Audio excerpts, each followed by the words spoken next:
తిరుమల తిరుపతి దేవస్థానాలు ఆడవారి తెలియప్రబంధ ప్రభుత్వం ఏర్పాటు చేయడం జరిగింది. ఈ కార్యక్రమానికి మనకు శ్రీమాన్ కుప్పలరెడ్డి శర్మగారిచే లక్ష్మీ ఆవిర్భావం అనే అంశం పైన చక్కటి ప్రసంగాన్ని మనకు అందించబోతున్నారు. వారిని సాధారణ వేదికకి స్వాగతం తెలియజేస్తున్నాము. అలాగే తదుపరి కార్యక్రమం హిందూ ప్రచార కార్యక్రమాలచే చక్కటి సంగీత కార్యక్రమాన్ని ఏర్పాటు చేయడం జరిగింది. ఈ కార్యక్రమాలన్నింటినీ వీక్షించి చేయవలసిందిగా కోరుతూ ఉన్నాం. ఓం నమో వెంకటేశ్వర. రాయలసీమ రంగస్థల చైర్మన్ గారు శ్రీ బృందం చేశారు.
सर्वचैतन्य रूपां तां आद्यां विद्यां च धीमहि बुद्धिं या नः प्रचोदयात् सृष्टौ या सर्गरूपा जगदवनविधौ पालिनी या च रौद्री संहारे चापि यस्या जगदिदमखिलं क्रीडनं या पराख्या पश्यन्ति मध्यमाथो तदनु भगवती वैखरी वर्णरूपा सास्मद्वाचं प्रसन्ना विधि हरिगिरिचाराधितालङ्करोतु शुक्लाम्बरधरं विष्णुं शशिवर्णं चतुर्भुजं प्रसन्नवदनं ध्यायेत् सर्वविघ्नोपशान्तये वन्दे गुरुपदद्वन्द्वम् अवाङ्मानसगोचरम् रक्तशुक्लप्रभामिश्रम् अतर्क्यम् त्रैपुरम् नारायणं नमस्कृत्य नरं चैव नरोत्तमं देवीं सरस्वतीं व्यासं ततो जयमुदीरयेत् लक्ष्मीं क्षीरसमुद्रराजतनयां श्रीरङ्गधामेश्वरीं दासीभूतसमस्तदेववनितां लोकैकदीपाङ्कुरां श्रीमन्मन्दकटाक्षलब्धविभव ब्रह्मेन्द्र गङ्गाधरां तां त्रैलोक्यकुटुम्बिनीं सरसिजां वन्दे मुकुन्दप्रियाम्। శ్రీ గురుభ్యో నమః. ఓం నమో వెంకటేశాయ. ఈవేళ అత్యంత పరమ పవిత్రమైనటువంటి ఫాల్గుణ పూర్ణిమ, అంటే ఫాల్గుణ మాసంలో వచ్చేటటువంటి పూర్ణిమా తిథి ఈవేళ ఉన్నది. సరిగ్గా ఈ రోజే లక్ష్మీదేవి యొక్క జన్మతిథి కాబట్టి ఫాల్గుణ మాసంలో వచ్చే పూర్ణిమను లక్ష్మీ జయంతిగా జరుపుకుంటూ ఉంటాం. ఆ లక్ష్మీదేవి జగన్మాత. లక్ష్మీదేవి యొక్క చూపు మాత్రం చేతనే ఎటువంటి ధన విహీనుడైన నిర్ధనుడైనా కూడా కుబేరుడి వలె ఉన్నత స్థానాన్ని, పరమైశ్వర్యాన్ని పొంది విరాజిల్లుతాడు. అందువల్లనే అనాదిగా మునులందరూ, ఋషులందరూ, దేవతలందరూ కూడా లక్ష్మీదేవి యొక్క కృప కోసం, ఆమె యొక్క చూపు కోసం, ఆమె యొక్క కరుణా వీక్షణం కోసం తపస్సు చేసిన వాళ్లే అయ్యారు. అందువల్ల కలియుగంలో మానవులందరూ కూడా తమ దైనందిన జీవితాన్ని గడుపుకోవడం కోసం లక్ష్మీదేవి యొక్క అనుగ్రహం చాలా ముఖ్యమైనటువంటిది. అందువల్లనే మనం ప్రతినిత్యము కూడా ఆ అమ్మవారిని స్తోత్రం చేసుకుంటూ ఉంటాం. లక్ష్మీం క్షీర సముద్ర రాజతనయాం అన్నాం. లక్ష్మీం అన్నారు మొదట, అంటే లక్షయతీతి లక్ష్మీ అన్నారు. ఎవరైతే మనకు సమస్త ప్రపంచాన్ని చూపిస్తారో ఆమె లక్ష్మి అన్నారు. అంటే ఆమె మనల్ని చూస్తుంది, మనము చూడవలసినటువంటి విషయాలన్నింటినీ కూడా మనకు చూపిస్తుంది. అంటే ఒక మార్గాన్ని మనకు చూపి మన యొక్క కార్యము సాధించడం కోసం, మన యొక్క కార్య సిద్ధి కోసం ఆ తల్లి మనల్ని అనుగ్రహిస్తుంది. కాబట్టి ఆమెను లక్ష్మి అని అన్నారు. క్షీర సముద్ర రాజతనయాం, ఆనాడు దేవదానవులు కలిసి అమృతం కోసం పాల సముద్రాన్ని చిలికినప్పుడు అందులో నుంచి ఉద్భవించినటువంటి పరమ సుందరీమణి లక్ష్మీదేవి. కాబట్టి క్షీర సముద్ర రాజతనయాం, ఆమె రాజకుమార్తె.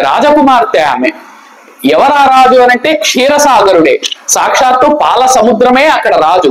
ఆ క్షీర సముద్రం అనేటటువంటి రాజు యొక్క కుమార్తెగా లక్ష్మీదేవి జన్మించి ప్రజలందరినీ కూడా అనుగ్రహిస్తూ ఉంది.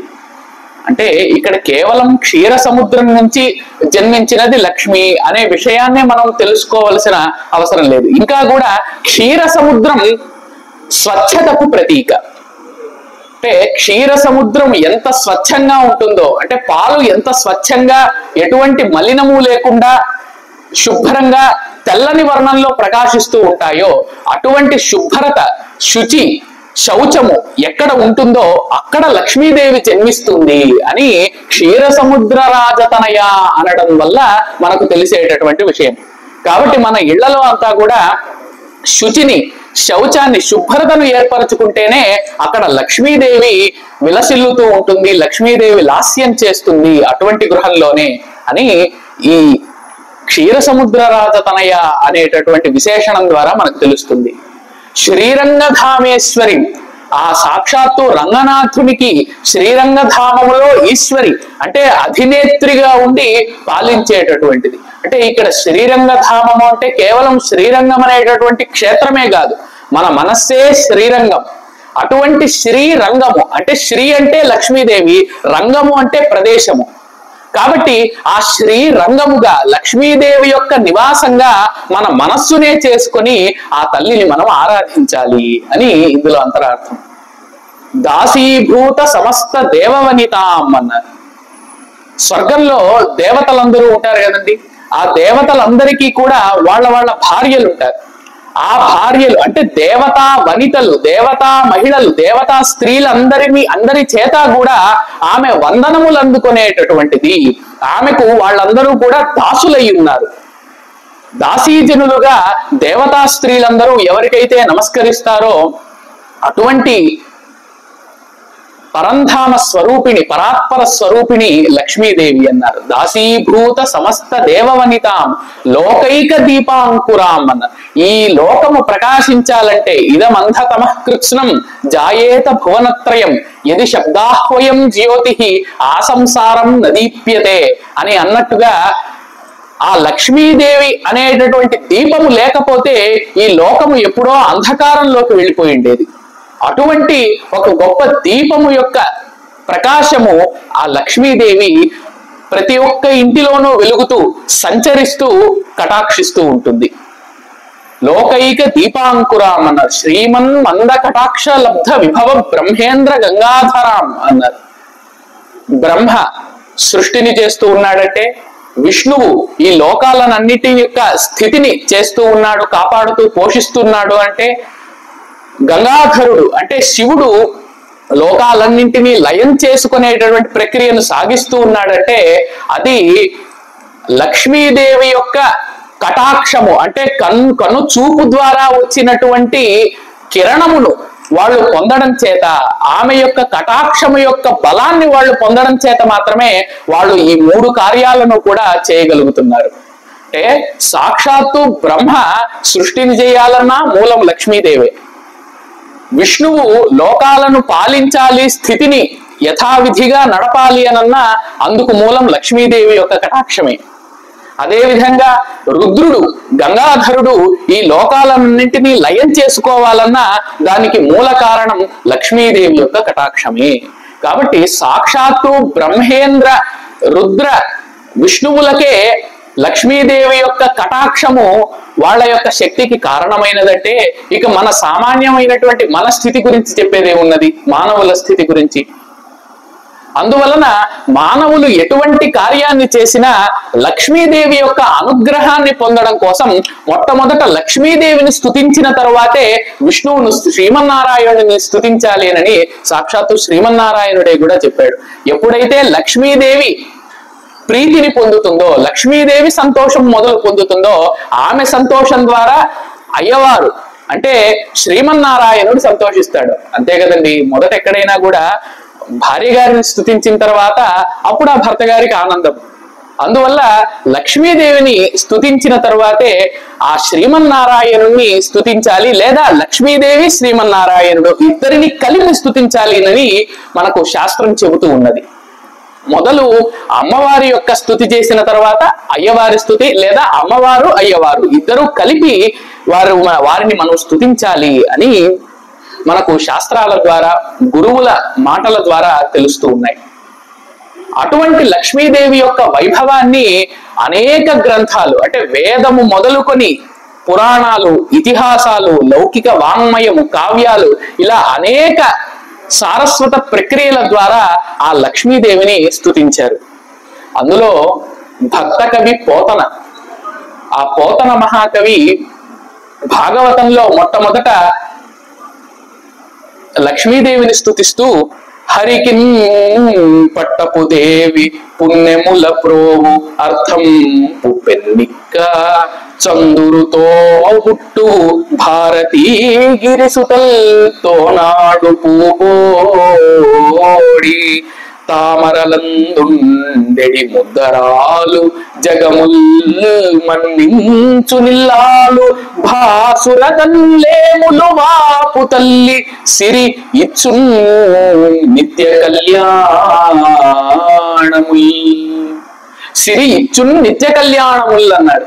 ఎవరైనా సరే దేవత మొట్టమొదట మనం ఎప్పుడైతే ప్రార్థిస్తామో అప్పటి వరకు మాత్రమే మనకు శుభం కలుగుతుందో ఏమో తెలియదు, కానీ లక్ష్మీదేవిని ప్రార్థిస్తే మాత్రం ఆమె నిత్య కళ్యాణాన్ని ప్రసాదిస్తుంది. అందుకే నిత్య కళ్యాణం అంటే నిత్యము కూడా కళ్యాణం, కళ్యాణం అంటే ఇక్కడ శుభం అనేటటువంటి అర్థం.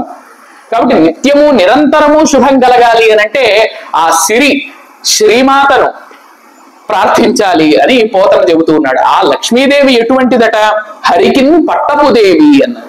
ఆ విష్ణువు సామ్రాజ్యంలో పట్టపురాణి ఎవరయ్యా అంటే ఆ లక్ష్మీదేవి అన్నారు. పుణ్యముల ప్రోవు, ఆమె అనేక పుణ్యాల యొక్క రాశి, పుణ్యాలన్నింటినీ ఒక చోట చేర్చి, సుగుణాలన్నింటినీ ఒక చోట చేర్చి, ఈ లోకంలో ఉండే సౌందర్యాన్నంతా ఒక చోట చేరిస్తే ఉద్భవించే రూపమే లక్ష్మీదేవి యొక్క రూపం. అర్థంపు పెన్నిక్క అన్నారు. అర్థము అంటే సంపద, ఐశ్వర్యం, డబ్బు. అటువంటి సంపదలకన్నిటికీ కూడా పెన్నిక్క అంటే చాలా పెద్దదైనటువంటి స్థానము లక్ష్మీదేవి అన్నారు. చందురు తోబుట్టువు, ఇందాకే చెప్పుకున్నాం, క్షీర సముద్రాన్ని మథించే సమయంలో లక్ష్మీదేవి పుట్టింది అని. ఆమె ఒకటే పుట్టినదా? తోడుగా చంద్రుడు పుట్టాడు, ఐరావతము, ఉచ్చైశ్రవము, కౌస్తుభము, అమృతము, ఈ విధంగా అనేకములు పుట్టాయి. అలాగా లక్ష్మీదేవి పుట్టినటువంటి క్షీరసాగరం నుంచే చంద్రుడు కూడా పుట్టాడు. అందువలన లక్ష్మీదేవి జగత్తు మొత్తానికి మాత, అంటే జగన్మాత కాబట్టి లక్ష్మీదేవి, ఆమె మనందరికీ కూడా అమ్మ అని భావిస్తాం. కాబట్టి అమ్మవారితో కలిసి పుట్టాడు చంద్రుడు, కాబట్టి అమ్మకు తమ్ముడవుతాడు చంద్రుడు. అంటే లక్ష్మీదేవికి తమ్ముడు చంద్రుడు అవుతాడు. అందుకనే అమ్మకు తమ్ముడు కాబట్టే చంద్రుడిని ఒక్కడనే చందమామ అని పిలుస్తాం తప్ప సూర్యమామ అనో ఏదో నక్షత్రం మామ అనో పిలవం కదా. కాబట్టి చంద్రుణ్ణి మామ అని పిలవడానికి కారణం ఏమిటంటే లోకాలన్నింటికీ కూడా తల్లి లక్ష్మీదేవి. అటువంటి మన తల్లికి తమ్ముడు మామ అవుతాడు కదండి. అందువలన చందమామ అని మనం చంద్రునొక్కడనే వ్యవహరిస్తాం. అందువలన చందమామ అని పిలవడానికి గల కారణం ఇది. అందువలనే ఇక్కడ పోతన గారు చంద్రుడు తోబుట్టు అన్నాడు. చంద్రుడికి తోబుట్టు, తోడ పుట్టినటువంటి లక్ష్మీదేవి ఇక్కడ మనల్ని కూడా రక్షించుగాక అంటున్నాడు. అదేవిధంగా ఆమె ఒక శక్తి మాత్రమే కాదు, భారతీ గిరిసుతల్ తోనాడు పూగోడి. ఆమె ఇద్దరు మహిళలతో కలిసి ఈ లోకాలందరినీ రక్షిస్తుందట. ఒకరేమో సరస్వతీదేవి, ఇంకొకరేమో గిరిసుత అంటే పార్వతీదేవి. కాబట్టి బ్రహ్మగారి భార్య ఏమో సరస్వతి, అదేవిధంగా శివుడి భార్య పార్వతీదేవి, ఈమె లక్ష్మీదేవి విష్ణువు భార్య. కాబట్టి ఈ ముగ్గురు కూడా అమ్మల గన్నయ్యమ్మ ముగ్గురమ్మల మూలపుటమ్మ అన్నారు. కాబట్టి ఈ ముగ్గురు శక్తులు కూడా, ఈ మూడు శక్తులు కూడా కలిసి మన యొక్క స్థితి గతులకు కారణమవుతూ మనల్ని కటాక్షిస్తూ ఉన్నారు. కాబట్టి ఆ లక్ష్మీదేవి భారతీ గిరిసుతలతో నాడు పూగోడి. లక్ష్మీదేవి సరస్వతీదేవితోనూ పార్వతీదేవితోనూ నిత్యము క్రీడిస్తూ ఉంటుందట, ఆడుకుంటూ ఉంటుందట. తామరలందుండేది ముద్దరాలు అన్నారు.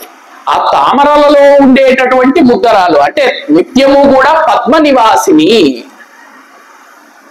ఆమె పద్మాల యొక్క కొలనులో నివసిస్తూ ఉంటుంది, పద్మాల యొక్క సరస్సులో నివసిస్తూ ఉంటే ఇలా తన చుట్టూ చేరి 8 దిక్కరీంద్రములు కూడా, దిగ్గజాలు కూడా కలశాలతో ఆమెకు అభిషేకం చేస్తూ ఉంటాయట. వాటి యొక్క తొండాలతో ఘీంకారాలను చేస్తూ ఉంటాయట. అటువంటి విలాసవంతమైనటువంటి ఆసనం ఆ అమ్మవారిది. ఆమె తామరలందుండెడి ముద్దరాలు అంటే పద్మము ఆమె యొక్క ఆసనం. ఆమె ఎందులో ఉంటుంది, ఆమె ఎందులో కూర్చుని ఉంటుంది, ఆసీనమై ఉంటుంది అంటే పద్మములో ఆసీనమై ఉంటుంది అని చెప్తాం. ఎందుకంటే పద్మంలోనే ఆసీనమై ఉంటుంది, వేరే ఏం సింహాసనాలు గాని స్వర్ణ ఆసనాలు గాని దొరకలేదా ఆవిడకు అంటే అక్కడ పద్మం అనేటటువంటిది వికాస బుద్ధికి సంకేతం. పద్మము ఎప్పుడు తన 100 రేకులను కూడా విప్పుకొని ఉంటుంది తేజస్సు ప్రసరించినటువంటి సమయంలో. ఆ విధంగా మన యొక్క తేజస్సు, మన యొక్క బుద్ధి నిత్యము వికసించి ఉండాలి. అటువంటి వికసించినటువంటి బుద్ధితో మనం అందరం కూడా దైనందిన జీవితాన్ని గడపాలి అనేటటువంటి విషయాన్ని తెలియజేయడానికి ఆ అమ్మవారు నిత్య చైతన్య స్వరూపిణి కాబట్టి తామరలలో ఉండేటి ముద్దరాలు, పద్మాలలో ఉండేటటువంటి మహిళగా మనకు దేవతగా మనకు కనిపిస్తూ ఉన్నది. జగముల్ మన్నించు నిల్లాలు. ఆమె ఒక లోకానికే కాదు, భూర్భువ సువర్ జనో తపో లోకాలన్నింటికీ కూడా, అదేవిధంగా అతల వితల సుతల తలాతల పాతాళాది లోకాలన్నింటికీ కూడా, ఈ విధంగా సప్త భువనాలన్నింటికి అంటే 14 భువనాలకు కూడా ఆమె మూలాధారంగా ఉండి వాళ్ళందరూ ఆమెకు నమస్కరిస్తారు. అంతే కదండి. అందుకనే ఆమె నిత్య సంచారిణి అని అన్నారు. ఆమె ఒక చోట ఉంటుంది అని మనం చెప్పలేం. సర్వవ్యాపినిగా లక్ష్మీదేవి ఉంటుంది. ప్రతి ఒక్కరి ఇంటికి వెళుతూ వాళ్ళను కటాక్షిస్తూ ఉంటుంది. ఎక్కడైతే శుభ్రత శుచి ఉంటాయో అక్కడ ముఖ్యంగా లక్ష్మీదేవి కొలువు తీరి ప్రజలనందరినీ కూడా కటాక్షిస్తూ ఉంటుంది. అదేవిధంగా భాసురతన్ లేములు వాపు తల్లి అని అన్నారు. భాసురతన్ అంటే ఎంతో ప్రకాశించేటటువంటి విధంగా లేములు వాపు తల్లి, మన యొక్క దారిద్ర్యాన్నంతా కూడా పోగొట్టేటటువంటి తల్లి ఆ లక్ష్మీదేవి. సిరి అటువంటి లక్ష్మీదేవి ఇచ్చున్ నిత్య కళ్యాణముల్ అని పోతన గారు తనకు భాగవత రచన చేసేటటువంటి సమయంలో నిత్య కళ్యాణము అంటే మొదటి నుంచి చివరి వరకు గ్రంథము పూర్తయ్యేంత వరకు ఆయనకు శుభం కలగాలని, ఆ భాగవతాన్ని చదవబోయేటటువంటి భాగవతులకు శుభం కలగాలనేటటువంటి సత్సంకల్పంతో సదుద్దేశ్యంతో లక్ష్మీదేవిని ఈ విధంగా ప్రార్థించాడు. కాబట్టి అటువంటి లక్ష్మీదేవి యొక్క రూప వైభవం గాని ఆమె యొక్క మాహాత్మ్యాన్ని గాని గురించి తెలియజేస్తూ వేదాల నుండే అద్భుతమైనటువంటి స్తోత్రాలు మనకు కనిపిస్తూ ఉన్నాయి. అటువంటి ఒక గొప్ప స్తోత్రమే శ్రీ సూక్తం అని అన్నారు. అంటే శ్రీ సూక్తం, సూక్తము అంటే సూక్తం, బాగా చెప్పబడినది అని అర్థం. సూక్తం అంటే ఎవరి గురించి బాగా చెప్పబడినది అనంటే శ్రీ అని అన్నారు. శ్రీ అంటే లక్ష్మీదేవి, లక్ష్మీదేవి గురించి బాగా చెప్పినటువంటి స్తోత్రం కాబట్టి దీన్ని శ్రీ సూక్తం అని అన్నారు. ఇది పాంచరాత్రాగమంలో లక్ష్మీ తంత్రము అనేటటువంటి గ్రంథంలో కూడా శ్రీ సూక్తం యొక్క మాహాత్మ్యాన్ని గురించి, అలాగే శ్రీ సూక్తం యొక్క ఆవిర్భావాన్ని గురించి, వాటన్నిటి గురించి అనేక విధాలుగా తెలియజేస్తున్నారు. పాంచరాత్ర శాస్త్రానికి చెందినటువంటి లక్ష్మీ తంత్రం అనే గ్రంథంలో లక్ష్మీ వైభవాన్ని ప్రకటించే భాగం కొంత ఉంది. ఇంద్రుడికి లక్ష్మీదేవి స్వయంగా తన గొప్పదనాన్ని తెలియజెప్పే రీతిలో ఈ విషయాలన్నీ కూడా ఉన్నాయి. 50 అధ్యాయాలు కల ఈ గ్రంథంలో చివరి అధ్యాయంలో శ్రీ సూక్తం యొక్క మహిమ, అర్థాన్ని తెలిపేదిగా ఉన్నది. అందులో శ్రీ సూక్తం యొక్క ఆవిర్భావాన్ని గురించి, అతిశయాన్ని గురించి అనేక విధాలుగా వర్ణించి ఉన్నారు. దేవో నారాయణో నామ జగతస్థస్తుషపతి ఆత్మా చ సర్వలోకానాం షడ్గుణ్యానంద విగ్రహ. త్వం మాతా సర్వలోకానాం అని అన్నారు లక్ష్మీదేవిని. ఆ లక్ష్మీదేవి ఈ లోకాలన్నింటికీ కూడా మాత అంటే తల్లి. మరి తండ్రి ఎవరయ్యా అంటే దేవో నారాయణో నామ జగతస్థస్థుషః పతిః అని అన్నారు. ఈ లోకాలన్నింటికి కూడా తండ్రి, జనకుడు. అంటే ఈ లోకాలన్నీ కూడా సృష్టింపబడడానికి మూల కారణము పురుష శక్తి శ్రీమన్నారాయణుడైతే, మాతృశక్తి స్త్రీ శక్తి ఆ అమ్మవారు లక్ష్మీదేవి. అటువంటి లక్ష్మీదేవి యొక్క వైభవాన్ని గురించి, లక్ష్మీదేవి యొక్క ఆవిర్భావాన్ని గురించి, అదే విధంగా లక్ష్మీదేవి ఎటువంటి శక్తిని, ఎటువంటి లీలలను ప్రదర్శించి మనల్ని కటాక్షిస్తుంది అని తెలియజేయడానికి శ్రీ సూక్తం ఒక గొప్ప సాధనం. అందుకే మొదటే అన్నారు శ్రీ సూక్తంలో, హిరణ్యవర్ణాం హరిణీం సువర్ణరజతస్రజాం చంద్రాం హిరణ్మయీం లక్ష్మీం జాతవేదో మహావహ అని అన్నారు. హిరణ్యవర్ణాం అన్నారు. అంటే హిరణ్యము అనంటే బంగారము అని అర్థం. ఆమె ఎప్పుడూ కూడా బంగారపు రంగులో ప్రకాశిస్తూ మనల్ని అందరినీ కూడా కటాక్షిస్తూ ఉంటుంది. జాతవేదో ఆవహ, వేదాలను ఆవిర్భవించిన స్వామి అంటూ ఉన్నాడు. అంటే పరమాత్మను ప్రార్థిస్తూ ఉన్నాడు. వేదాలను ఆవిర్భవించిన స్వామి హిరణ్యవర్ణం, అందమైనటువంటి వర్ణాన్ని కలిగినటువంటిది. అంటే హిరణ్యవర్ణం అనేటటువంటి పదానికి అనేక అర్థాలు ఉన్నాయి. ఒకటేమో బంగారము వంటి రంగును కలిగినది అని అర్థం. అంటే హిరణ్మయ పురుష అని మరొక అర్థం. పురుషుణ్ణి అంటే ఆ పరమాత్ముణ్ణి హిరణ్మయుడు అంటాం. కాబట్టి ఆ హిరణ్మయుడికి చెందినటువంటిది ఈ హిరణ్యవర్ణ అయినటువంటి లక్ష్మీదేవి. అదే విధంగా హిరణ్యం అంటే బంగారం, వర్ణ శబ్దానికి అక్షరం అని కూడా అర్థం. అంటే హిరణ్య వర్ణం అంటే మంచి అక్షరాల యొక్క సముదాయం. అంటే ఈ లోకమంతా కూడా ఈవేళ మాట్లాడుకోవడానికి, అవి లోకాలన్నీ కూడా తమ దైనందిన విషయాలలో సాగడం కోసం ఆమె యొక్క శక్తి ఉపయోగపడుతుంది. బంగారం వలె భూతాలలో అంతర్హితంగా వర్ణాత్మికగా ఉండేది అని భావం. లేదా బంగారం వలె స్పృహణీయమైనటువంటి, ఆశపడదగిన శబ్దాన్ని కలిగినది అని అర్థం. ఈవేళ బంగారం ఇస్తాము అనంటే తీసుకున్నటువంటి వాళ్ళు ఎవరండి? ప్రతి ఒక్కరికి కూడా బంగారం కావాలి కదా. అటువంటి బంగారం ఏ విధంగానైతే మనుషులందరినీ కూడా ఆకర్షిస్తుందో ఆ విధంగా తన యొక్క బంగారము వంటి ఛాయ ద్వారా అందరినీ ఆకర్షించేటటువంటిది ఆ పరమాత్మిక అయినటువంటి జగన్మాత లక్ష్మీదేవి అని చెబుతూ ఉన్నారు. అందుకే హిరణ్యవర్ణం హరిణీం అన్నారు.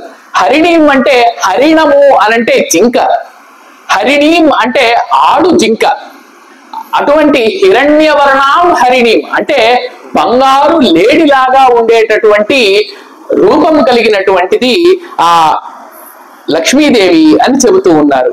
అదే విధంగా దూరతరం యామి హరిణీ యోగి మానసాత్ భక్త్యా పధ్నంతి నిజయా యోగినో మాం యతవ్రతాః. మరి బంగారు లేడి అంటూ ఉన్నారు. ఏమిటి బంగారు లేడి అంటే? దీని సారాంశం జింక స్వరూపంలో అమ్మవారు ఉంటుంది అనంటే దీని యొక్క సారాంశం ఏమిటి అంటే, జింక ఏ విధంగా అయితే ఎవరికి దొరకకుండా తప్పించుకుంటూ వేగంగా వెళ్ళిపోతూ ఉంటుందో ఈమె లక్ష్మీదేవి కూడా ఒకరి నుంచి దూరంగా వెళ్ళిపోతుందట.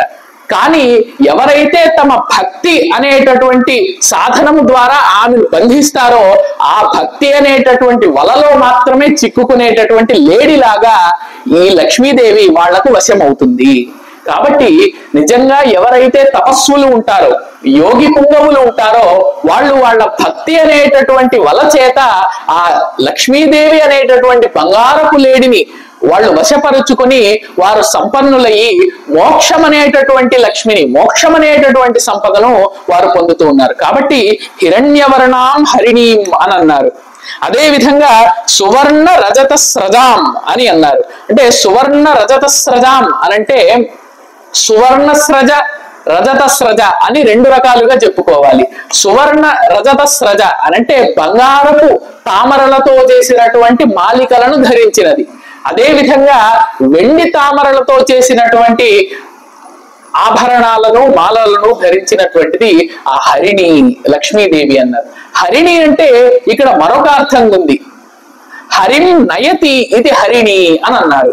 అంటే హరితో పాటు ఎప్పుడూ ఈమె నిత్యానపాయినిగా ఉండి, హరి శ్రీ మహావిష్ణువు ఏ అవతారాన్ని ఎత్తినా ఆ అవతారంలో ఆయనతో పాటు తోడుగా ఆయన్ని విడవకుండా వెళ్తుంది లక్ష్మీదేవి.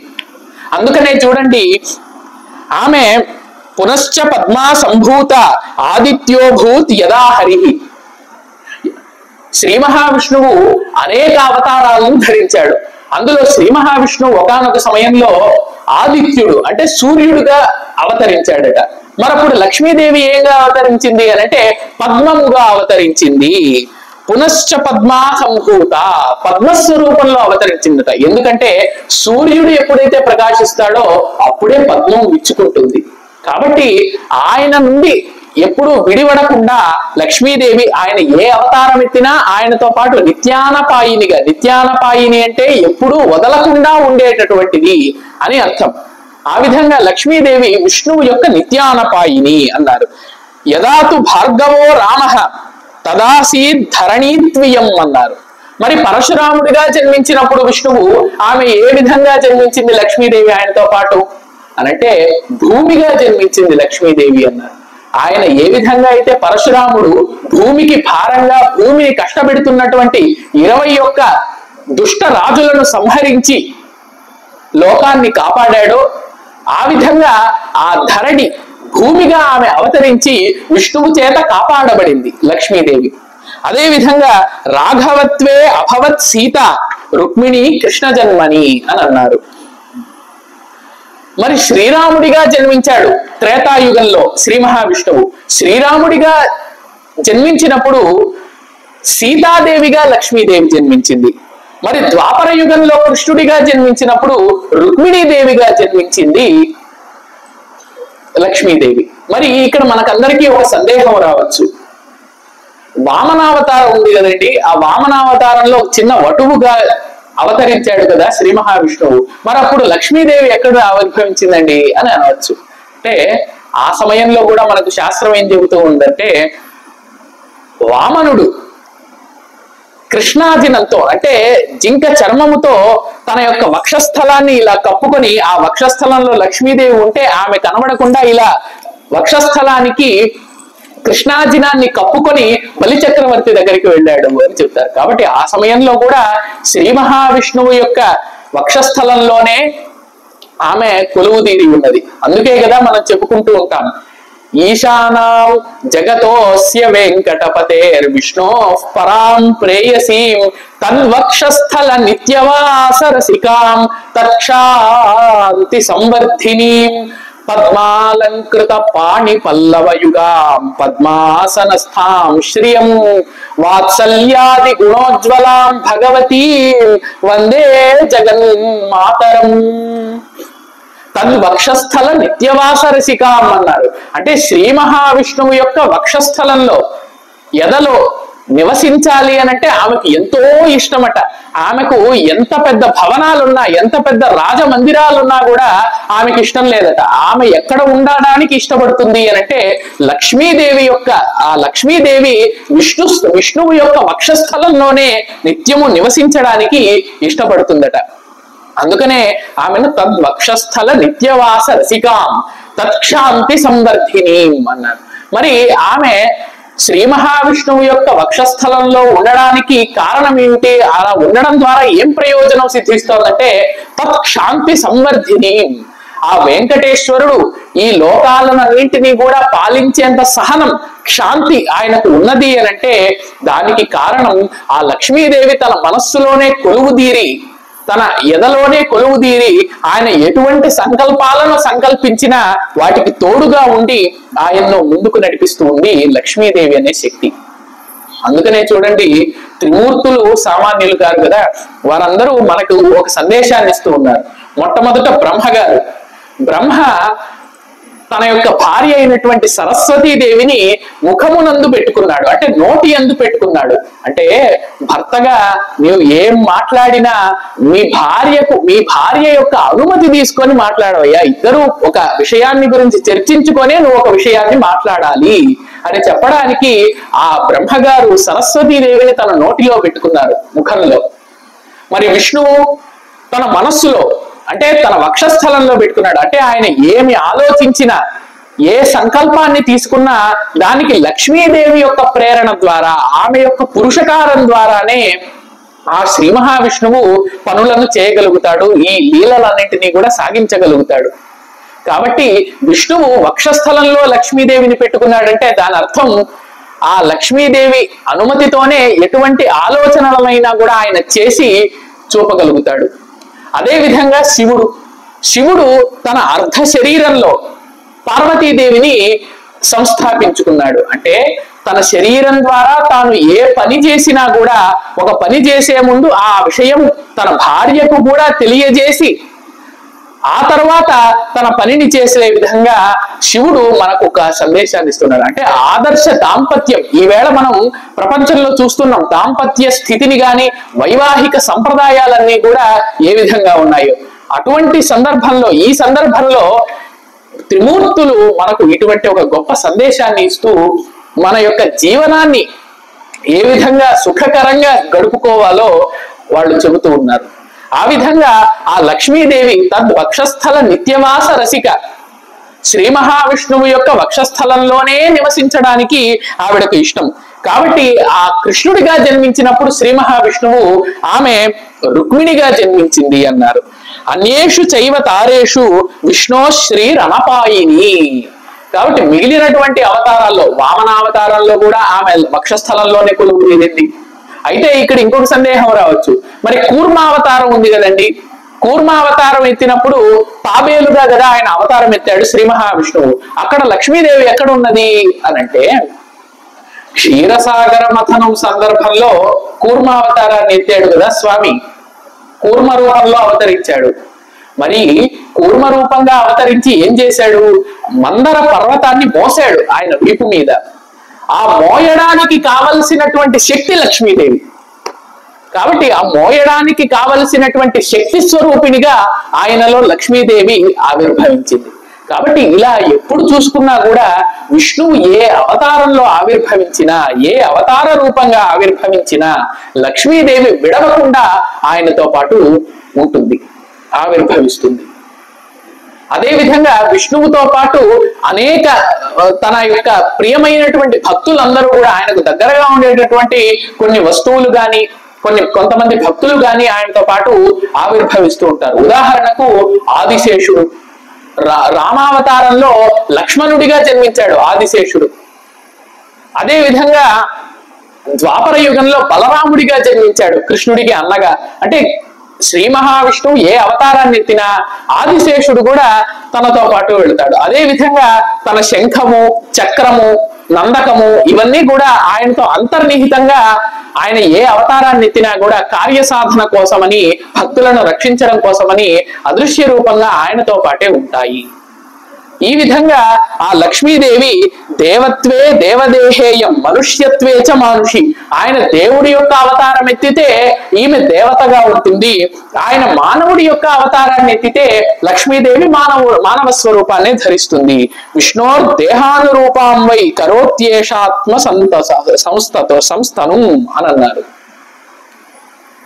అంటే విష్ణోర్ దేహానురూపాం వై, ఆ విష్ణువు ఏ దేహాన్ని ధరిస్తే ఆ దేహానికి అనుగుణంగా, అంటే తాబేలు యొక్క రూపాన్ని ధరిస్తే ఆ తాబేలుకు కావలసినటువంటి శక్తి స్వరూపంగా, అదే విధంగా వామనుడిగా ఆవిర్భవిస్తే ఆ బయటికి కనబడకుండా కృష్ణార్జునంలోనే వెనకాల వక్షస్థలంలో ఉండే విధంగా, ఈ విధంగా విష్ణువు యొక్క దేహాన్ని అనుసరించి ఆమె యొక్క దేహం ఉంటుంది.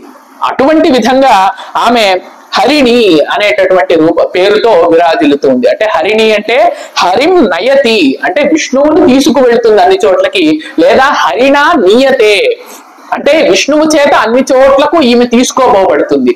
కాబట్టి హరిణి అనే పదానికి ఆడు జింక అని అర్థము, అదే విధంగా హరి చేత తీసుకువెళ్ళబడేది అంటే నిత్యము హరితోనే ఉండేది అనే అర్థం కూడా మనం చెప్పుకోవచ్చు.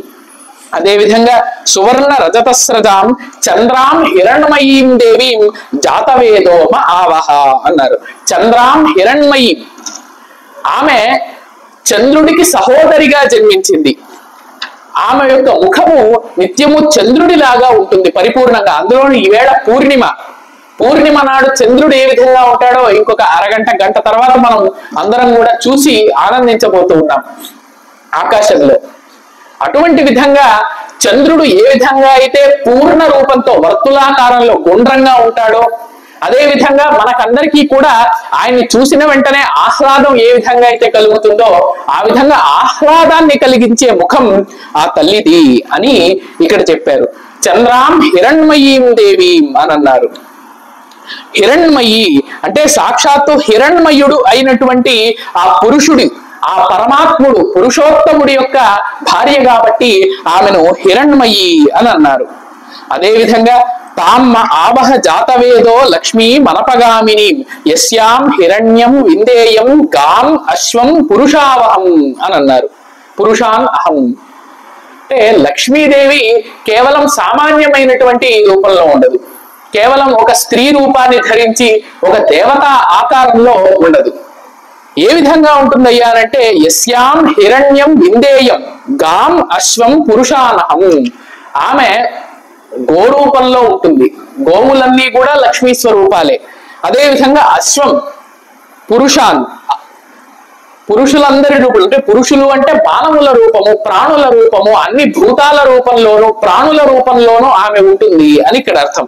అదే విధంగా అశ్వములు, గోవులు, ఈ విధంగా సమస్త ప్రకృతి జంతువులలోనూ ప్రాణులలోనూ ఆమె కొలువు తీరి ఉంటుంది. ఆమె అనుగ్రహం చేత మనము ఆ సంపదనంతా కూడా పొందుతాం. అసలు నిజంగా సంపద అంటే ఏమిటండి? గోవులు, అశ్వములు, ఈ ప్రకృతి, అదే విధంగా ఈ ప్రాణులే మనందరి యొక్క సంపద. అటువంటి సంపదను ఆమె మనకు కలిగిస్తుంది. లక్ష్మీం అనపగామిని అన్నారు. అంటే నిత్యము కూడా మన నుంచి విడిపోకుండా లక్ష్మీదేవి మనతో పాటే ఉండే విధంగా ఇక్కడ ప్రార్థిస్తూ ఉన్నారు శ్రీ సూక్తంలో. అదే విధంగా శ్రియం అన్నారు ఇక్కడ. అంటే శ్రియం అనే శ్రీ అనేటటువంటి పదానికి శ్రు శ్రవణే అనే ధాతువు నుంచి పుట్టినటువంటిది శ్రీ శబ్దం. అంటే శృణోతి ఇది శ్రీహి అన్నారు. అంటే రెండు వ్యుత్పత్తుల ద్వారా భక్తుల దీనాలాపాలను వింటుంది. శ్రీ అంటే శృణోతి ఇది శ్రీహి అని అన్నారు.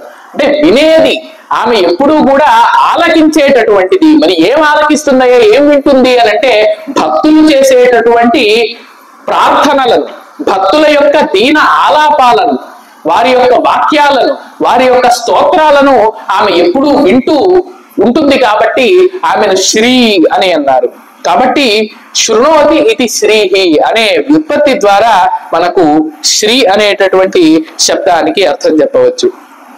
అదేవిధంగా అశ్వపూర్వాం రథమధ్యాం హస్తినాద ప్రబోధిని శ్రియం దేవీ ఉపహ్వయే శ్రీర్మా దేవీ జుషతాం అని అన్నారు. అశ్వపూర్వాం రథమధ్యాం హస్తినాద ప్రబోధిని అన్నారు ఆమెను. ఆమె హస్తినాద ప్రబోధిని. హస్తి అంటే ఏనుగు. ఏమి ఏనుగులు? సామాన్యమైనటువంటి ఏనుగులు కావు, ఐరావతాది హస్తులు అవన్నీ కూడా. అంటే ఈ దిక్కులన్నింటికీ కూడా ఒక్కొక్క దిక్కుకు ఒక్కొక్క ఏనుగు ఉంటూ ఈ భూమిని అష్ట మార్గాలుగా, అష్ట దిక్కులలోనూ ఈ భూమిని ఆ ఏనుగులు మోస్తూ ఉన్నాయి. ఐరావత పుండరీకో వామన కుముదోంజన సుప్రదంత సార్వభౌమ సుప్రతీకశ్చ దిగ్గజాహ అని చెప్పేసి అన్నారు.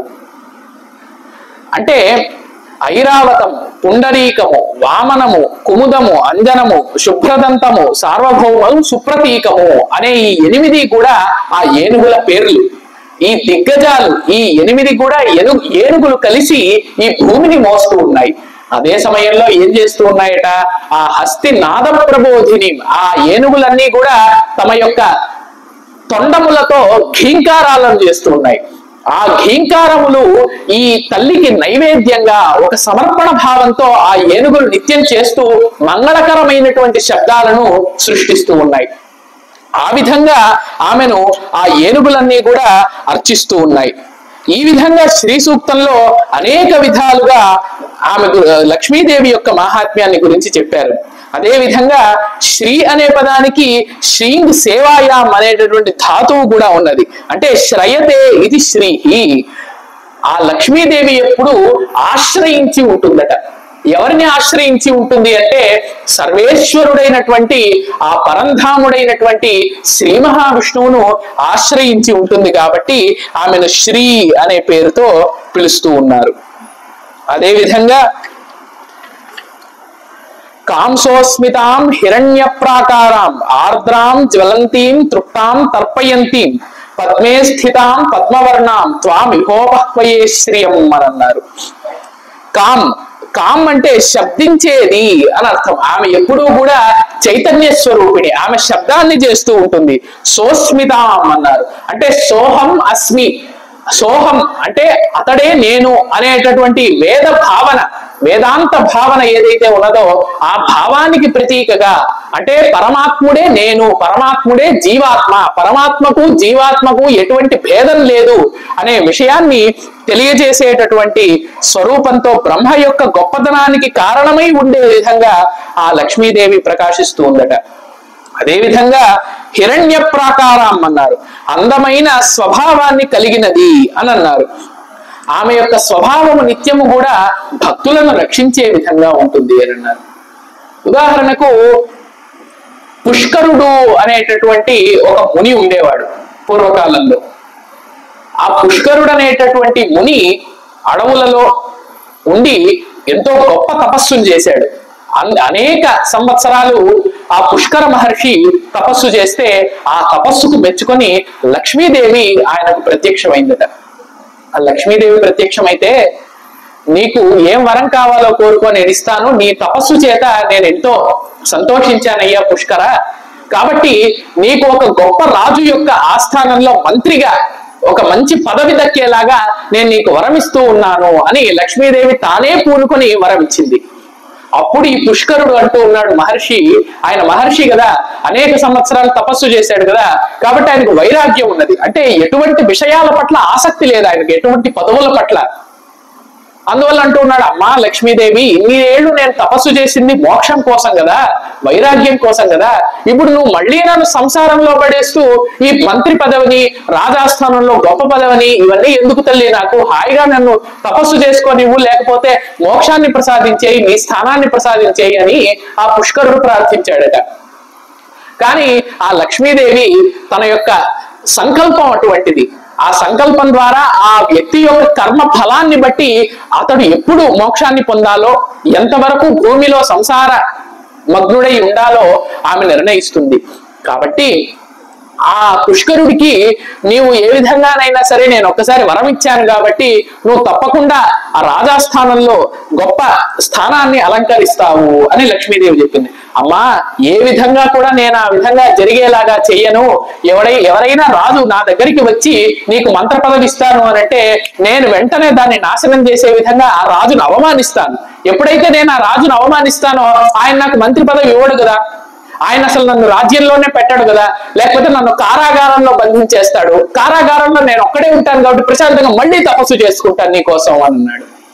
అంటే నాకు కావాల్సిన తపస్సు మాత్రమే, ఈ భోగభాగ్యాలు ఏవి నాకు అవసరం లేదు అని అన్నాడు. అప్పుడు మళ్ళీ లక్ష్మీదేవి చెబుతుంది, ఒక్కసారి నేను ఒక విషయాన్ని నిర్దేశించాను, నిశ్చయించానంటే అది తప్పకుండా జరిగి తీరుతుంది నాయన. నీవు ఏ ప్రయత్నం చేసినా నీ యొక్క పుణ్యము తరిగిపోయేంత వరకు నీకు మంచి స్థితి ఉంటుంది అని చెప్పింది. అప్పుడు ఈ పుష్కర మహర్షి విదర్భ రాజు గారి దగ్గరికి వెళ్ళారట. అంటే విదర్భ దేశాన్ని పాలించేటటువంటి ఒకానొక రాజు దగ్గరికి వెళ్ళాడు. వెళ్ళంగానే అక్కడ ఆ రాజు తన మంత్రితో కలిసి ఒక పాచికలు ఆడుకుంటూ ఉన్నాడట. ఏదో ఒక ఆట ఆడుకుంటూ ఉన్నాడు.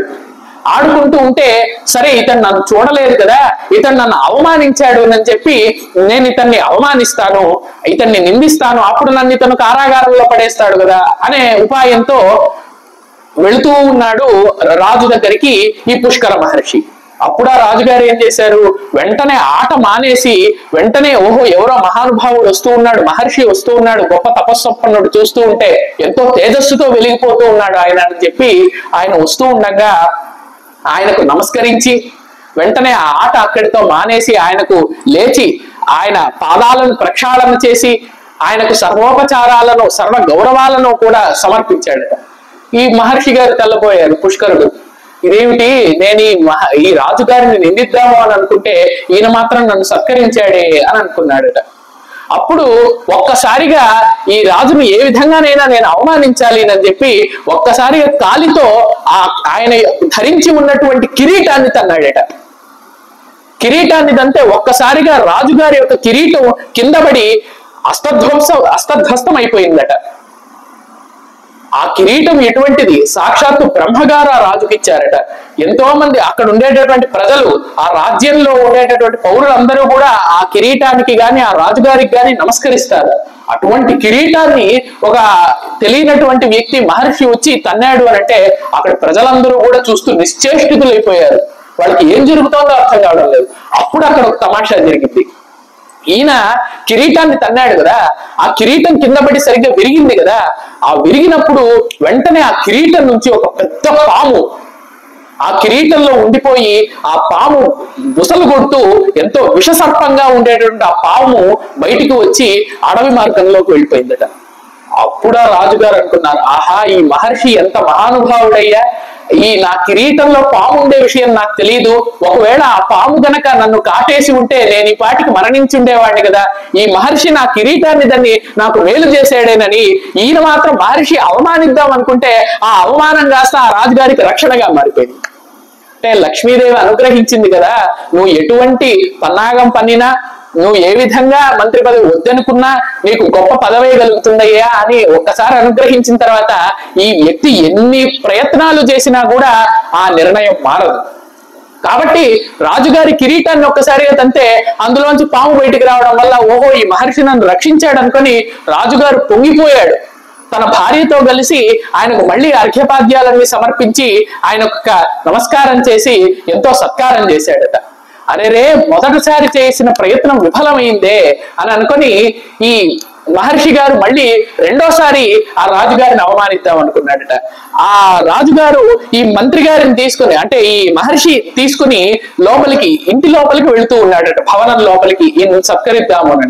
అప్పుడు రాజుగారు ముందు వెళుతూ ఉన్నారు, మహర్షి వెనకాల వెళుతూ ఉన్నాడు. ఒక్కసారిగా ఈ మహర్షి తన కాలెత్తి ఆ రాజుగారిని వెనకాల నుంచి తన్నాడట. తంతే ఒక్కసారిగా రాజుగారు గడపకు అవతల వైపు పడ్డాడు. అలా ఆయన గడపకు అవతల వైపు పడ్డాడో లేదో ఒక్కసారిగా ద్వారానికి ఉండేటటువంటి రాతి తోరణం ఊడి కింద పడిపోయింది. అంటే ఒక్క క్షణం ఆలస్యం అయి ఉంటే నా మీద ఈ రాతి తోరణం పడి నేను మరణించుండేవాడిని కదా, సరిగ్గా ఈ మహర్షి గారు నన్ను ముందుకు నెట్టారు కాబట్టి నేను బతికాను అని మళ్ళీ ఆ మహర్షికి పాదాభివందనం చేశాడట రాజుగారు. అంటే చూసారా, ఈ మహర్షి గారు ఎన్ని ప్రయత్నాలు చేస్తూ ఉన్నా పదవి వద్దునని ఆ లక్ష్మీదేవి అనుగ్రహం ఉన్నది కాబట్టి ఆయనకు ఏ విధంగానైనా మంచి జరుగుతూనే ఉన్నది. కాబట్టి ఈయన చేసే కార్యాలేవి కూడా ఫలితాన్ని ఇవ్వడం లేదు. సరే మళ్ళీ ఆయన పూజించారు. ఈసారి రెండోసారి నా ప్రాణాన్ని కాపాడారు కాబట్టి ఇక మీరు నాకు ఆప్త బంధువులు, మీరు నాతోనే ఉండాలి రాజుగారు నిశ్చయించుకున్నారు. చెప్పి ఆయనకు నమస్కారం చేసి రండి భోంచేద్దాము అని చెప్పి ఆ మహర్షిని పిలిచి భోజనం పెడుతూ ఉన్నారట. ఆ మహర్షి గారికి ఈ రాజుగారు మీరు తినండి అని చెప్పి ఆయన నోటిలో ముద్దను పెట్టుకోబోతూ ఉన్నాడట. రాజుగారు వెంటనే ఈ మహర్షి మళ్ళీ ఇతన్ని అవమానించాలి, ఏ విధంగానైనా ఇతను నన్ను గెంటేసేలాగా చెయ్యాలి అని చెప్పి ఒక్కసారి అక్కడ ఉండే గారితో ఆయన చేతి మీద కొట్టాడు. చేతి మీద కొట్టంగానే ఆయన నోట్లో పెట్టుకోబోతున్నటువంటి ముద్ద కింద పడిపోయింది. ఆయన చేతికి ఒక గాయం అయింది, ఆయన చెయ్యి ఎంతో నొప్పి పుట్టింది. వెంటనే అప్పుడు ఇంకో తమాషా జరిగింది, చిత్రం జరిగింది. ఆ ముద్ద ఆయన ఏదైతే కలుపుకొని నోట్లో పెట్టుకోబోతూ ఉన్నాడో అది కింద పడడం వల్ల ఆ ముద్దలో దాక్కున్నటువంటి తేలు బయటకు వచ్చింది. ఒక విషపూరితమైనటువంటి ఆ తేలు బయటికి రావడం వల్ల ఇక సాక్షాత్తు శరణుదొచ్చాడు ఆ మహర్షిని రాజుగారు.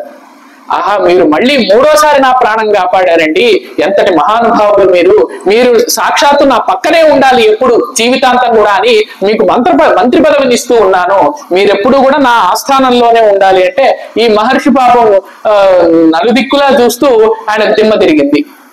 ఏం చేయాలో అర్థం కాలేదు. 3 సార్లు ప్రయత్నించాను, ఈ రాజుగారు నన్ను గెంటేయాలి, కారాగారంలో ఉంచేయాలి, నేను వైరాగ్యంతో తపస్సు చేసుకోవాలి అంటే ఈ 3 సార్లు కూడా నేను విఫలం అయ్యానేమిటి అని అనుకున్నాడు. అని అనుకోగానే సరే ఇదంతా లక్ష్మీదేవి లీలలేని అనుకుని ఆ మంత్రి పదవిని తీసుకున్నాడు. ఎప్పుడైతే మంత్రి పదవి వచ్చిందో నెమ్మదిగా లక్ష్మీదేవి యొక్క ధ్యానాన్ని గాని తపస్సును చేయడం గాని మానేయడం మొదలు పెట్టాడు. ఈ విధంగా మానేస్తూ ఉంటే ఆయనకు నెమ్మదిగా 1 సంవత్సరానికి అంతకు ముందు వరకు ఆయన చేసినటువంటి తపస్సు యొక్క పుణ్యము ఆ ఫలితం మొత్తం తగ్గుతూ వచ్చింది. తగ్గుతూ రావడం వల్ల 1 సంవత్సరానికి ఆ ఫలితం అంతా కూడా పోయింది. అప్పుడు ఒకరోజు కలలో ఆయన అప్పటి వరకు ఎప్పుడైతే తపస్సు చేసుకుంటున్నాడో వైరాగ్యంతో ఉండినాడు.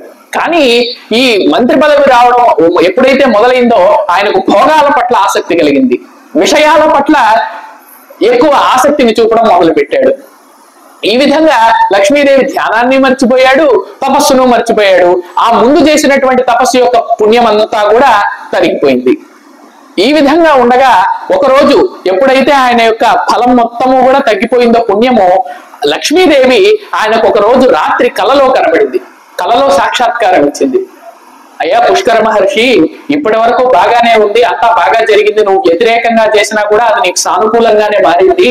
కానీ రేపటి నుంచి నీకు నా యొక్క అనుగ్రహం తగ్గిపోతుంది. ఎందుకంటే నీవు ఇప్పటి వరకు చేసినటువంటి తపస్సు ఫలితం అంతా పోయింది, తర్వాత తపస్సు చేయలేదు, నా ధ్యానము చేయలేదు, కాబట్టి రేపటి నుంచి నీకు ఐశ్వర్యం పోతుంది అని అన్నది లక్ష్మీదేవి. అప్పుడు పాపం ఈయన భయపడ్డాడు పుష్కర మహర్షి. ఇదేమిటి, ఒక్కసారిగా అమ్మవారి అనుగ్రహం పోతుందా, లక్ష్మీదేవి అనుగ్రహం పోతుందా, ఇప్పుడు ఏం చేయాలి అని అనుకున్నాడు. సరే ఏ విధంగా పోతుందో చూద్దాము అని చెప్పి ఆయన ఎదురు చూస్తూ ఉన్నాడు. సరిగ్గా తర్వాత రోజు పొద్దునే ఈయన ఇంకా లేవలేదు, రాజుగారి భటులు అకస్మాత్తుగా ఆయన ఇంటిలోకి దూరి ఆయన్ని తీసుకొని బంధిస్తూ ఉన్నారు. ఎందుకు బంధిస్తున్నారా అయ్యా రాజుగారి భటులు అని అంటే, పుష్కర మహర్షి నువ్వు ఎంత అపకారం చేసావయ్యా, రాజుగారు నీకు ఎంత ఉపకారం చేస్తే మాత్రం ఆయన పుత్రుణ్ణి నువ్వు అపహరిస్తావా, అందుకని నిన్ను బంధిస్తున్నాం, రాజుగారు నిన్ను బంధించి తీసుకురమ్మన్నారు అన్నాడు. అంటే ఇదంతా లక్ష్మీదేవి యొక్క మాయ. ఆ లక్ష్మీదేవి తన మాయను చూపిస్తూ రాజుగారికి ఒక భ్రాంతి కలిగేలా చేసింది. అంటే ఆయనకు తర్వాత రోజు నుంచి ఐశ్వర్యం పోతుంది కదా పుష్కర మహర్షికి, కాబట్టి ఆ విధంగా పోవాలి అంటే ఏం చేయాలి అని అంటే రాజుగారికి ఒక భ్రాంతి కల్పించిందట లక్ష్మీదేవి. ఏమని, ఆయన పుత్రుణ్ణి రాత్రి వేళ ఎవరూ లేనప్పుడు ఈ పుష్కర మహర్షి వచ్చి రాజుగారి పుత్రుణ్ణి అపహరించుకొని ఎత్తుకొని వెళ్ళిపోయాడు అన్నట్టుగా రాజుగారికి ఒక భ్రాంతి కల్పించింది లక్ష్మీదేవి. అప్పుడు ఆ రాజుగారి ముందు ఇన్ని ప్రవేశపెట్టారు పుష్కర మహర్షిని భటులందరూ కూడా. ప్రవేశపెట్టగా, ఏమయ్యా పుష్కర మహర్షి, నిన్ను ఎంత సత్కరించాను, నిన్ను నా ఆప్త బంధుడు అన్నాను, నీకు మంత్రి పదవిని ఇచ్చాను, కానీ నువ్వు ఇప్పుడు ఏం చేస్తూ ఉన్నావయ్యా, నా పుత్రుణ్ణే అపహరిస్తావంటే ఈయనకు పాపం మాట పెగలేదు. నేనెక్కడ అపహరించాను స్వామి, రాజుగారు నేను ఇంట్లోనే ఉన్నాను, నేను నా పాటికి నేను నిద్రిస్తూ ఉన్నాను అంటే ఆయన వినలేదు. అది లక్ష్మీదేవి యొక్క మాయ కదా. మరి వినకుండా ఆ పుష్కర మహర్షిని వెంటనే ఆయన కాళ్ళు చేతులు నరికేయండి అని ఈ భటులను ఆజ్ఞాపించాడు. ఇక ఆ భటులందరూ కూడా ఆయన్ని బలిస్థానానికి తీసుకువెళ్ళి ఆయన యొక్క కాళ్ళు చేతులు నరికే పోతూ ఉండగా ఆ సమయంలో వచ్చాడండి నారద మహర్షి. ఆ నారద మహర్షి నారాయణ శబ్దంతో మంచి మహతి అనేటటువంటి వీణను పట్టుకొని ఆ రాజుగారి ముందు ప్రత్యక్షమై ఆయనకు ఈ జరిగిన వృత్తాంతాన్నంతా కూడా వివరించాడు. ఇదంతా లక్ష్మీదేవి మాయయ్య, ఇప్పటి వరకు ఆయనకు అనుగ్రహం ఉంది కాబట్టి ఆయనకు మంచి యోగం పట్టింది, ఆయన తపస్సు చేయడం మానేశాడు, లక్ష్మీదేవి అనుగ్రహం కూడా తగ్గిపోయింది కాబట్టి ఇవాటి నుంచి ఆయనకు ఐశ్వర్యం లభించలేదు, అందువలన ఆయన నీకు ఒక భ్రాంతి కల్పించే విధంగా లక్ష్మీదేవి ఈ విధంగా చేసింది, కావాలంటే చూడు హాయిగా నీ పుత్రుడు గదిలో శయనిస్తూ ఉన్నాడు, నిద్రపోతూ ఉన్నాడు అని అంటే అప్పుడు ఆయన చూసి ఒక్కసారిగా ఆ నారద మహర్షికి ప్రణమిల్లి పుష్కర మహర్షిని విడిపించి ఆ లక్ష్మీదేవిని ప్రార్థిస్తాడు. అప్పుడు పుష్కర మహర్షి కూడా తన యొక్క తప్పును తెలుసుకొని మళ్ళీ వైరాగ్యంతో అడవులకు వెళ్ళి తపస్సు చేయడం మొదలు పెట్టాడు. ఈ విధంగా లక్ష్మీదేవి యొక్క అనుగ్రహం ఉన్నది అని అంటే తప్పకుండా మనకు శుభాలు కలిగి తీరుతాయి. ఆమె యొక్క అనుగ్రహం లేదు అని అంటే మనకు ఏ విధంగా కూడా శుభం కలగదు. కాబట్టి మనం అందరం కూడా చేయవలసినటువంటి పని ఆ లక్ష్మీదేవిని ప్రార్థించడం. ఆ విషయాన్నే శ్రీ సూక్తం కూడా మనకు తెలుస్తోంది. కాబట్టి యశుచి ప్రయతో భూత్వ జుహుయాదాజ్యం అన్వహం శ్రేయ పంచదశర్చం చ శ్రీకామ సతతం జపేత్ అని అన్నారు. ఎవరైతే శుచిగా ఉండి నిత్యము ఆ అమ్మవారిని తన స్తోత్రంతో గాని శ్లోకంతో గాని గీతంతో గాని ప్రార్థిస్తాడో, నిత్యము కూడా పంచదశి మంత్రంతో ఆమెను అర్చిస్తాడో, ఆమెను యజ్ఞాల ద్వారా కొలుస్తాడో, లేదా కేవలం నామ సంకీర్తనం చేస్తాడో, అటువంటి వ్యక్తికి నిత్యము కూడా శ్రీకామ సతతం చెప్పేది. ఆయన నిత్యము భోగ భాగ్యాలను పొందుతాడు. ఆయన నిత్యము కూడా ఆ లక్ష్మీదేవి చేత అనుగ్రహింపబడి లక్ష్మీదేవి యొక్క అనుగ్రహానికి పాత్రుడై భక్తాగ్రేసరుడు అవుతాడు అని వేదములో శ్రీ సూక్తంలో మనకు చెబుతూ ఉన్నారు. అదే విధంగా సిద్ధలక్ష్మీర్ మోక్షలక్ష్మీ జయలక్ష్మీ సరస్వతి శ్రీలక్ష్మీర్ వరలక్ష్మీశ్చ ప్రసన్నా మమ సర్వదా. అంటే భక్తుడు ఏ విధమైన కోరిక కోరుకుంటే ఆ విధమైనటువంటి రూపంతో అమ్మవారు ప్రత్యక్షమయ్యి సిద్ధిలక్ష్మి అంటే మనం సిద్ధిని కోరుకుంటే, మనం కార్యం జరగాలని కోరుకుంటే ఆమె సిద్ధిలక్ష్మి. మోక్షలక్ష్మి మనం అంతిమంగా కోరుకోవలసినది మోక్షాన్ని, అటువంటి మోక్షాన్ని ప్రసాదించేటటువంటి లక్ష్మిగా మోక్షాన్ని కోరుకునే వాళ్ళకు మోక్షలక్ష్మిగా ఆమె కనబడుతుంది అన్నారు. జయలక్ష్మి యుద్ధంలోనో ఏదన్నా కార్యంలోనో జయం కావాలి అని అంటే ఆ అమ్మవారిని కొలిస్తే ఆమె జయలక్ష్మిగా కనబడుతుంది. సరస్వతి అని అన్నారు. అంటే చదువు కోరుకునేటటువంటి విద్యార్థులకందరికీ కూడా ఆ లక్ష్మీదేవే సరస్వతిగా కనబడుతుంది. శ్రీలక్ష్మి భాగ్యాల్ని భోగాలను కోరుకునే వాళ్లకు శ్రీలక్ష్మిగా, వరలక్ష్మి వరాలను కోరుకునే వాళ్లకు వరలక్ష్మిగా, ప్రసన్న మమ సర్వదా నా పట్ల ఎప్పుడూ కూడా ఆ అమ్మవారు ఈ స్వరూపాలతో ప్రసన్నంగా ఉండుగాక, నా పట్ల కృపను వర్షించుగాక అని భక్తుడు ప్రార్థిస్తూ ఉన్నాడు. ఈ విధంగా వేదములో ఉన్నటువంటి ఈ శ్రీ సూక్తం ద్వారా ఆ అమ్మవారి యొక్క రూపాన్ని గుణగణాలను అన్నింటినీ కూడా మనం తెలుసుకోగలిగేటటువంటి ప్రయత్నాన్ని నిత్యము చేయాలి. ఆ అమ్మవారిని శ్రీ సూక్తం ద్వారా పారాయణం చేసి అర్చించడం వల్ల విశేషమైనటువంటి పుణ్య ఫలితం కలుగుతుందని శ్రీ సూక్తంలోనే కూడా చెప్పి ఉన్నది.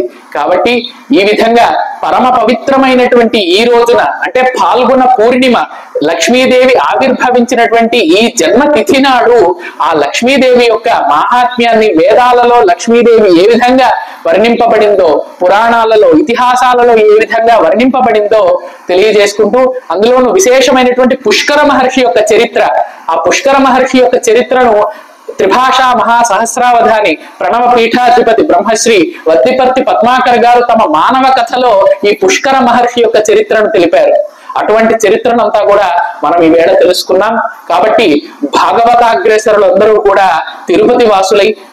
తిరుపతి వాసులందరూ కూడా పరమ భాగవత అగ్రేసరులు కాబట్టి నిత్యము ఆ లక్ష్మీదేవిని, శ్రీ వెంకటేశ్వర స్వామిని, పద్మావతి సమేతుడైన ఆ పరంధాముణ్ణి ప్రార్థిస్తూ వాళ్ళ యొక్క కృపకు పాత్రులుగా గలరని ఆ పరంధాముణ్ణి మరి మరీ ప్రార్థిస్తూ స్వస్తి ప్రజాభ్య పరిపాలయంతాం న్యాయేన మార్గేణ మహిం మహీషా గో బ్రాహ్మణేభ్య శుభమస్తు నిత్యం లోకా సమస్తా సుఖినో భవంతు.